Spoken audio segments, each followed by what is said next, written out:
Hi friends, എൻ്റെ വലവൃക്ഷത്തോട്ടത്തിലെ അത്ഭുത കാഴ്ചയിലേക്ക് വീണ്ടും സ്വാഗതം. ഇത് വന്നിട്ട് തായ്വാൻ പിങ്കാണ്.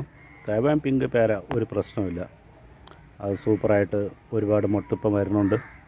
നേരത്തെ വന്നതെല്ലാം ഞാൻ പറഞ്ഞല്ലോ, ഞാനത് പറിച്ച് കളഞ്ഞൊന്ന് ബുഷാവാൻ വേണ്ടിയിട്ട് നിർത്തിയതാണ്. എൻ്റെ ചെറിയ തൈയാണ്, ചെറിയ തൈയിൽ ചെറിയ ട്രിമ്മിൽ വെച്ചിരിക്കുകയാണ്. നല്ല ബുഷായിട്ട് പടന്ന് പന്തലിച്ച് നിൽക്കുന്നുണ്ട്. അതിൽ നിറയെ മൊട്ട് പറഞ്ഞുണ്ട്. ഇതിൽ ഓൾറെഡി പേരയ്ക്ക് പിടിച്ചു, അത് ഞാൻ കാണിക്കാം. ഇതിൽ പേരയ്ക്ക് പിടിച്ചു. ആ നേരത്തെ ഞാൻ ഇതിൻ്റെ വീഡിയോ ചെയ്തിട്ടുണ്ടായിരുന്നു. ആ പേരയ്ക്ക് വലുതായി വരുന്നുണ്ട്. ഇതിൻ്റെ പുറകുവശത്തും 3 പിടിച്ചത്, അത് 2 തൊഴിഞ്ഞു പോയി, അതിൽ 1 നിൽപ്പുണ്ട്, അതും കാണിക്കാം. ഇതാണ് ഈ തായ് പിങ്ക് പേര. അട്ടിപ്പൊളി പേര എന്നാണ് പറയണത്. ഞാൻ ഇതിൻ്റെ പേരയ്ക്ക കടയിൽ നിന്ന് മേടിച്ചേ കഴിച്ചിട്ടുള്ളൂ. നമ്മളെ വീട്ടിൽ ആദ്യമായിട്ട് പിടിക്കുന്നതാണ്. അതിൻ്റെ ഒരു കമ്പിൽ തന്നെ എത്ര മുട്ടുണ്ടെന്ന് നോക്കൂ. ഇതിപ്പോൾ ഒരു കമ്പിൽ ഒരു കൊലയിൽ ഒന്നിൽ കൂടുതൽ നിർത്തി കഴിഞ്ഞാൽ ഇത് കണ്ട, ഒരു കൊലയിൽ എത്ര മുട്ടുണ്ടോ നോക്കി, 4 മുട്ടുണ്ട്. ഇതിൽ വലുതിനെ മാത്രം നിർത്തിയിട്ട് വേറെ ചെറുത് വരുന്നുണ്ടെങ്കിൽ അതിൽ 1-2 പറിച്ചു കഴിഞ്ഞാൽ ആ പേരയ്ക്ക് വലുതാവും.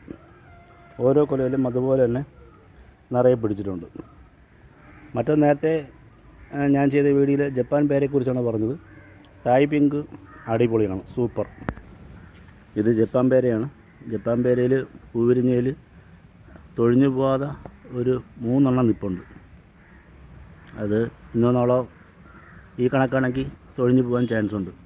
പക്ഷേ പുതിയതായിട്ട് ഒരുപാട് മുട്ട് വരുന്നുണ്ട്. ഒരുപാട് മുട്ടെന്ന് വെച്ചാൽ ഒരുപാട് വരുന്നുണ്ട്, നിറയെ വരുന്നുണ്ട്.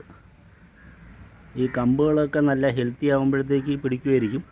എന്തായാലും ഞാനൊരു പുതിയൊരു പരീക്ഷണം ഇപ്പോൾ നടത്തിയിട്ടുണ്ട്. ഇതിൻ്റെ റിസൾട്ട് ഇപ്പോൾ പറയാൻ പറ്റില്ല, 1 മാസം കഴിയണം. ഇപ്പോൾ ഉള്ള ഈ പൂക്കളൊക്കെ വിരിഞ്ഞിട്ട് തൊഴിയാതെ നിൽക്കണമെങ്കിൽ, പേരയ്ക്ക് ആവണമെങ്കിൽ മാത്രമേ അതിനെക്കുറിച്ച് പറയുള്ളൂ. അല്ലാതെ മുൻകൂട്ടി പറഞ്ഞിട്ട് അത് വെറുതെ നെഗറ്റീവ് അടിക്കണ്ടല്ലോ.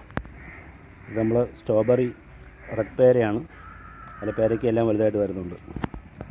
ഇത് ഒരുപാട് വലുതാവില്ലെന്നാണ് എനിക്കറിയാൻ കഴിഞ്ഞിട്ടുള്ളത്. ഇത് പാകമാകുമ്പോഴത്തേക്ക് ഇത് പറിച്ച് കഴിച്ചു നോക്കണം. ഇതിൻ്റെ ടേസ്റ്റ് ഞാൻ ഇതുവരെയും ചെയ്തിട്ടില്ല, അതുകൊണ്ട് എങ്ങനെ ഇരിക്കുമെന്ന് എനിക്ക് ഇതുകൊണ്ട് അറിയില്ല. നല്ല രുചിയുള്ളതാണ് ഞാൻ വീഡിയോയിൽ റിവ്യൂസൊക്കെ കണ്ടിട്ടുള്ളത്.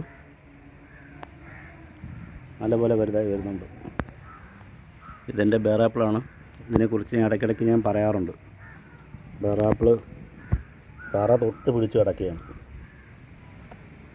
ഒരുപാടായി കഴിഞ്ഞാൽ ഈ കമ്പുകളൊന്നും താങ്ങുന്നില്ല, അത്രയും മാത്രം പിടിച്ച് നിൽപ്പുണ്ട്. പുതിയ പൂക്കൾ വരികയും ചെയ്യുന്നുണ്ട്. ഇന്ന് ഈ വീഡിയോ മാത്രം ആദ്യമാണ് കാണുന്നവരാണെങ്കിൽ ഫോളോ ചെയ്യുക, ഇഷ്ടപ്പെട്ടാൽ ലൈക്ക് ചെയ്യുക. ഓക്കെ.